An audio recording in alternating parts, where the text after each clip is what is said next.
ഓം നമോ ഭഗവതേ വാസുദേവായ. നല്ല വാസനയുണ്ട്, നല്ല തണുപ്പുണ്ട്. ഈ എണ്ണ ആരാ കാച്ചിയത് ഭാനുമതി? ഞാനാ. എന്താ പറഞ്ഞിട്ട്? ഇതിലെന്ത് സൂത്രമാ നീ കലക്കിയത്? ഇത്തിരി നെല്ലിക്ക കലക്കി. ഈ വീട്ടിലെ തന്തയ്ക്കും പിള്ളേർക്കും ഒക്കെ പ്രാന്താ. ഇത്തിരി തണുക്കുന്നെങ്കിൽ തണുക്കട്ടെ എന്ന് വിചാരിച്ചു. ഞാൻ ഒരുത്തി ഒറ്റയ്ക്ക് ഈ വീട്ടിനകത്ത് കിടന്ന് ചക്രശ്വാസം വലിക്കുക. നേരാമണ്ണം ഒരു ജോലിക്കാരിയെ കൊണ്ട് തരാനോ അല്ലെങ്കിൽ ഒരു കല്യാണം കഴിച്ചൊരു പെണ്ണിനെ കൊണ്ട് തരാനോ ഇതിനകത്തുള്ള ഒറ്റ ആണുങ്ങൾക്കും ചിന്തയേ ഇല്ല. അപ്പൊ കല്യാണിയും പോയോ? കല്യാണി അവയിൽ നരച്ചപ്പോ മുള കൂടിയെന്നും പറഞ്ഞ് അപ്പൊ തന്നെ പറഞ്ഞു വിട്ടില്ലേ? ആ മുതലാളി തിരക്കി അപ്പുറത്തൊരാൾ വന്നിരിക്കുന്നു.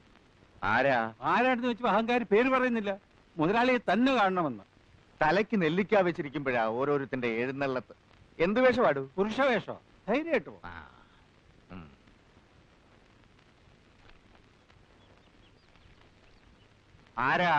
ആരെയാ കാണേണ്ടത്? താനെന്നാ ത്രിവിക്രമൻ മുതലാളി വിളിക്ക്, എനിക്കിത്തിരി ധൃതിയുണ്ട്.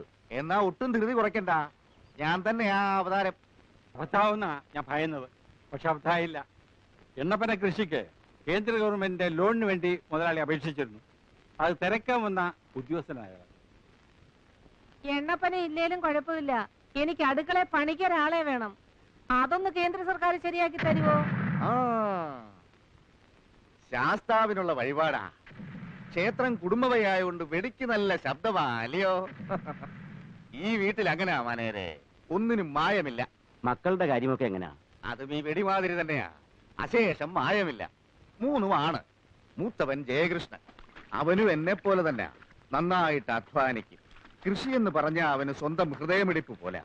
വിവാഹം കഴിഞ്ഞിട്ടില്ല, വയസ്സ് 42 കഴിഞ്ഞിട്ടല്ലേ ഉള്ളൂ. ഇനിയും സമയമുണ്ടല്ലോ. ഓ മോത്തെ, യശോദ എന്താ ഈ വഴിക്ക്? ഈ വഴിക്ക് വന്ന ജയകൃഷ്ണൻ ചേട്ടനെ കാണാന്ന് മനസ്സിൽ നിന്ന് ആരാണ്ട് പറഞ്ഞു. അതാരാടി നിന്റെ മനസ്സിലൊരു ബ്രോക്കർ? നീ എന്നോട് മാത്രമല്ല എന്റെ അനിയൻ ഗോപീകൃഷ്ണന്റെ പിന്നാലെ ശൃംഗരിക്കുന്നുണ്ടെന്ന് ഞാൻ അറിഞ്ഞു. ആ പറഞ്ഞത് രണ്ടാമൻ ഗോപീകൃഷ്ണൻ. ഒരു കതിന പൊട്ടുന്ന പോലാടൂ അവൻ ജനിച്ചത്. എന്റെ തനി രൂപം. വയസ്സ് 40 കഴിഞ്ഞു. തറവാടിന് ചേർന്ന് ഒരു ആലോചന വരാത്തതുകൊണ്ട് കല്യാണമായില്ല. അത് നന്നായെന്നാ അവനും പറയുന്നേ. കല്യാണം കഴിഞ്ഞാ പിന്നെ കൃഷിയിലുള്ള ശ്രദ്ധ കുറയും.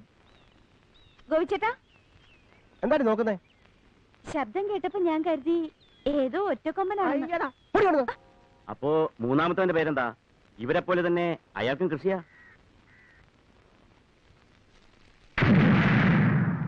ആ വെടിപൊട്ടുന്നത് ഹരിക്കുഞ്ഞിന് വേണ്ടിയാ. അതൊരു പ്രത്യേക വഴിപാടാ.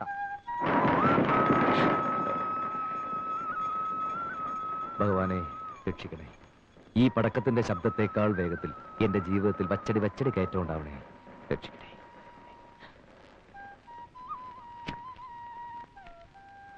ഇത് ഏത് കമ്പനിക്കുള്ള അപേക്ഷയാ സാറേ? ഒരു മുസ്ലിമിന്റെ കമ്പനിയാ തിരുമേനി. സത്യം പറഞ്ഞ ഒരു മുല്ലാക്കയെ കൊണ്ട് ഓദിച്ചു വേണത് അയക്കാൻ. ആ കിട്ടിയാ കിട്ടി. സാറിന് ജോലി കിട്ടിയാച്ചാൽ എന്റെ മോന്റെ ജോലി കൂടി ശരിയാക്കി തരണം. അവൻ SSLC 4 തവണ തോറ്റവനാണെങ്കിലും ആളെ ബഹുമെടുക്കണ.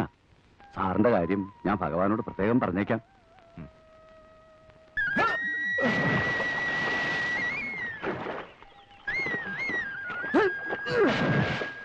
കലക്കാതെ കുളിക്കടാ. ശരി, എണ്ണപ്പനയുടെ ലോണ്ടാരി എന്താ? വന്നയാളിന് ഇത്തിരി കൈമടക്ക് കൊടുത്താൽ ശരിയാകുമെന്നാ പരമശിവൻ പറഞ്ഞു. ആ, കൈമടക്ക് കൊടുത്താലും കാര്യം നടക്കുമല്ലോ. കൈ മടക്കുന്നതിന് മുമ്പ് ഹരികൃഷ്ണമായിട്ടൊന്ന് ആലോചിക്കണം. ഞങ്ങളെ പോലെ അച്ഛന് എഴുത്തുമായനെ അറിഞ്ഞൂടാത്തോണ്ട് ആ പരമശിവൻ പറഞ്ഞു പറ്റിക്കും. കൊല്ല 20 ആയടാ, ആ പാവം എന്റെ കൂടെ നിൽക്കുന്നു. ഈ 20 കൊല്ലം കൊണ്ട് ആ പാവം വീട് 2 എണ്ണം വെച്ചു. അതച്ഛൻ അറിഞ്ഞോ? അങ്ങേരങ്ങനെ ഉയർച്ചയുടെ പടികൾ കേറിക്കൊണ്ടിരിക്കുക.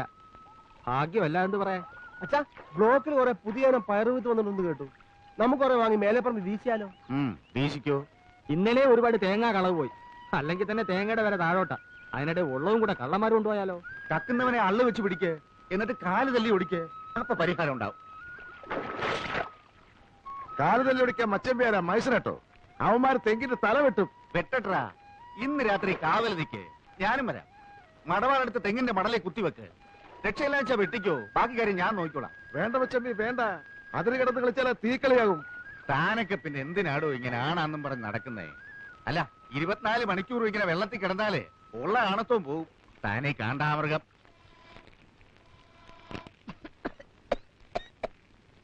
അമ്മേ, എന്താ വെന്തോ? വേഗം വരുമ്പോഴേ മണിയടിക്ക. മോനങ്ങ് പോ. വല്ലാതെ വിശക്കുന്നുണ്ടല്ലേ? പകൽ നേരത്ത് ഒന്ന് പുറംപണി ചെയ്യാൻ ഇവിടെ ഇഷ്ടം പോലെ ആൾക്കാരുണ്ട്. ഇവിടെ താമസിച്ച് പണിയാനാണ് അമ്മ ഒരാളെ കിട്ടാത്തത്.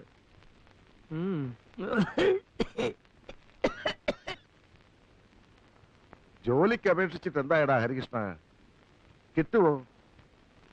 ഈ വീട്ടിൽ നിന്ന് രക്ഷപ്പെടണമെങ്കിൽ എനിക്കൊരു ജോലി കിട്ടിയേ പറ്റൂ. പ്രൈവറ്റ് എങ്കിൽ പ്രൈവറ്റ്, പബ്ലിക് എങ്കിൽ പബ്ലിക്. ഞാൻ ചാടും. നീ ഒരു ജോലിക്ക് കയറുന്ന ഞാൻ കണ്ടസാടാ. നീ ധൈര്യമായിട്ട് കയറ്. വീട് വിട്ട് പുറത്ത് ജോലിക്ക് പോകുന്നത് അച്ഛൻ ഇഷ്ടാവോ എന്തോ. ഏതായാലും അച്ഛന്റെ സമ്മതം കൂടി അറിഞ്ഞിട്ട് പോരെ. ഇങ്ങനത്തെ ഏട്ടന്മാരുണ്ടാവുന്നതിലും നല്ലതേ ജനിക്കാതെ ഞാനൊക്കെ ഗർഭത്തിലേ തൂങ്ങിച്ചാണമായിരുന്നു. നാശം.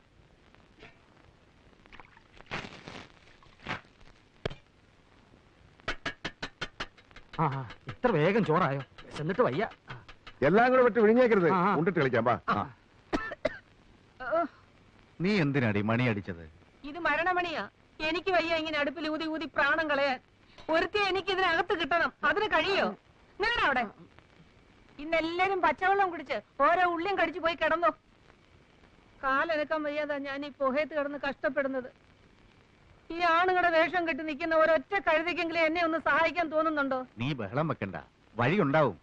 എത്ര ആലോചന ഈ വീടിന്റെ പടി കടന്ന് വന്നതാ. ഒരുത്തിനെങ്കിലും ഒരു പെണ്ണിനെ കെട്ടിക്കൊണ്ട് വരാൻ തോന്നിയോ? ആ പറഞ്ഞ എന്നെ കൂടെ ചേർത്തല്ലേ? ഞാൻ കെട്ടില്ല. കെട്ടാൻ വെച്ച പെണ്ണ് കെട്ടിന്റെ തലേ ദിവസം വേറൊരു കോന്തന്റെ കൂടെ ഒളിച്ചോടി പോയത് പെങ്ങക്കറിയാലോ. അവള് പോയെങ്കിൽ പോട്ടെ, അമ്മ നീയും കെട്ടല്ലോ. എന്തിന് ഈ വയസ്സുകാരത് കണ്ണുകുത്തി കളിക്കാനോ? നീ പോടാ. ആങ്ങളെ കല്യാണം കഴിച്ച് എനിക്ക് സഹായത്തിന് ഒരാള് വേണ്ട. പോത്ത് പോലെ വളർന്ന രണ്ടെണ്ണം ഉണ്ടല്ലോ. രണ്ടല്ലേ പെങ്ങളെ, 3 പോത്ത്. ഹരിയെ ഞാൻ കൂട്ടിയിട്ടില്ല. അവൻ കുഞ്ഞ. നിനക്ക് തലയ്ക്ക് വട്ടാടി. ഇവർക്ക് കല്യാണപ്രായം ആയെന്നും വെച്ച് കണ്ട കാവാക്ഷിയെയും മീനാക്ഷിയെയും കെട്ടിക്കൊണ്ടുവരാൻ ഞാൻ സമ്മതിക്കത്തില്ല. യോഗ്യത വേണം, തറവാടിത്തം വേണം, കുലമഹിമ വേണം. ഇതൊന്നുമില്ലാതെ കേറി വരാൻ ഈ വീടെന്താ പെണ്ണുങ്ങടെ കുളിക്കടവോ? ഇതെല്ലാം ഉണ്ടെന്നും പറഞ്ഞ് പരമശിവൻ കൊണ്ടുവന്ന ഒരു ആലോചനയില്ലേ? അതൊന്ന് നോക്കിക്കൂടെ? മച്ചമ്പി, അത് നേരാ. ഒരു വലിയ തറവാട്ടിലെ ഏട്ടനെ അനിയനും മറ്റൊരു വലിയ തറവാട്ടിലെ ഏട്ടത്തെയും അനിയത്തെയും കെട്ടുന്നതിൽ ഒരു തരക്കേടുമില്ല. വെട്ടിയാൽ വാള് മുറിയുന്ന തറവാടാ അവരുടേത്. 500 കൊല്ലം മുമ്പ് ഇവിടുത്തെ നാടുവാഴിയായിരുന്നു അവരുടെ കാരണവരെ. കുലമഹിമ ഇതിലപ്പുറം ചിന്തിക്കാനുണ്ടോ? എന്നാൽ അന്നങ്ങേർ ഇവിടുത്തെ പേര് കേട്ടൊരു സിംഹമായിരുന്നിരിക്കണം. 500 കൊല്ലം മുമ്പ് ഇവിടെ മുഴുവൻ കാണായിരുന്നടാ. എന്റെ ഏട്ടന്മാര് കല്യാണം കഴിക്കുന്ന ആരെയായാലും കൊള്ളാം, അവർക്ക് ഇത്തിരി ഭംഗി വേണം. അതെനിക്ക് നിർബന്ധമാണ്. അതെനിക്ക് നിർബന്ധ. പെണ്ണാളെങ്ങനെ? നല്ല തക്കാളി, തക്കാളി പോലത്തെ പെണ്ണുങ്ങള്. പച്ചത്തക്കാളിയോ പഴുത്ത തക്കാളിയോ? മൂത്തവൾ ഇത്തിരി പച്ച, ഇളയത് ഇത്തിരി പഴുത്തതാ. എനിക്ക് അങ്ങനെയാ തോന്നിയേ. ഇനി നിങ്ങൾ കാണും. കൊണ്ടു കൊടുക്കൂ കുട്ടി. അതിലേത് എന്റെ ചെക്കൻ? ജാതക ചേർച്ച നല്ലപോലെ ഉണ്ടെന്നാ കണ്ടവർ. ഏറ്റവും നന്നായി ചേരുന്ന ജാതകം തമ്മിൽ കൂട്ടിക്കെട്ടാം. എന്താ? ആയിക്കോട്ടെ. എന്താ വിരോധോട്ടോ? ഒരു വിരോധമില്ല. ഈ 2 നിലപാട് ഒന്നിച്ചാൽ പിന്നെ ഈ കാർന്നന്മാരാണല്ലോ ഇവിടുത്തെ നാടുവാഴികൾ. പച്ചത്തക്കാളി വരട്ടെ.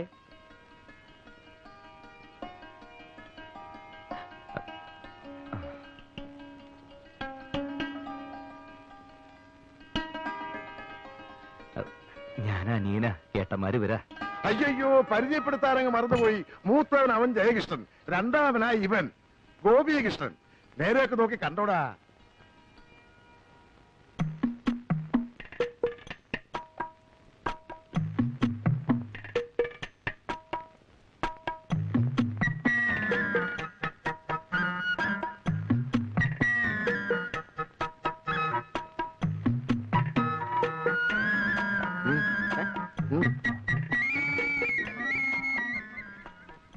എന്താ അതിന്റെ അഭിപ്രായം? എനിക്കിളയല്ലേ? നല്ലതാ, എനിക്ക് മതി.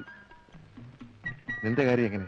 എനിക്ക് ഇളയതിനെ മതി. എടാ, നിനക്ക് പറഞ്ഞു വെച്ചിട്ട് മൂത്തനെയാ. അതിന് എനിക്ക് വേണ്ട. അതിന് മൂപ്പിത്തിരി കൂടും. അമ്മാവിന് ഇതിൽ ഇടപെട്ട് എന്റെ കാര്യം കലക്കരുത്. ഇത് നടന്നില്ല, എനിക്ക് ഇനി വിവാഹമേ വേണ്ട. എന്താടി ഇരുന്ന് മോങ്ങുന്നത്? എന്താണെന്ന്? അവർക്ക് ആ 2 പേരെയും വേണ്ടെന്ന്. 2നും പഠിപ്പില്ല അത്രേ. അത്ര നിർബന്ധാണെങ്കിൽ ഇളയവനെ കെട്ടിക്കോളാൻ നിർത്തി. അപ്പൊ മൂത്തവൾക്കും അവനെ തന്നെ വേണം. പുറത്ത് അതിലും വലിയ പ്രശ്ന. 2 ആൾക്ക് ഇളയതിനെ മതി, മൂത്തതിന് ആർക്കും വേണ്ട. ഞാൻ എന്താ ചെയ്യാ? ഇവളുമാർക്ക് ഇത്രയും ബുദ്ധിയില്ലാണ്ടായല്ലോ. ഇത്രയധികം സ്വത്തുള്ള കുടുംബത്തിൽ നിന്ന് ഇങ്ങനെ ഒരു ആലോചന ഇതിനു മുമ്പ് വന്നിട്ടുണ്ടോ? ഞങ്ങൾക്കുള്ള സ്വത്തൊക്കെ മതി. അത് ഒന്ന് 8ാം ക്ലാസ്സും ഒന്ന് 7ാം ക്ലാസ്സും. നേരം വേണം പേരിന്റെ സ്പെല്ലിംഗ് പോലും പറയാൻ അറിയില്ല. അവരെ കെട്ടാൻ ഞങ്ങൾക്ക് വയ്യ. അത്രയ്ക്ക് ദണ്ണമാണ് ഈ മൂത്തൻ അമ്മാവൻ കെട്ടി. പെണ്ണ് കാണാൻ വന്നിട്ട് ഒരുമാതിരി വിട്ടിത്തരം കാണിക്കരുത്. എന്താ അവരുടെ തീരുമാനം? എനിക്ക് അനിയത്തിയാ മതി. എനിക്കും അനിയത്തിയാ മതി.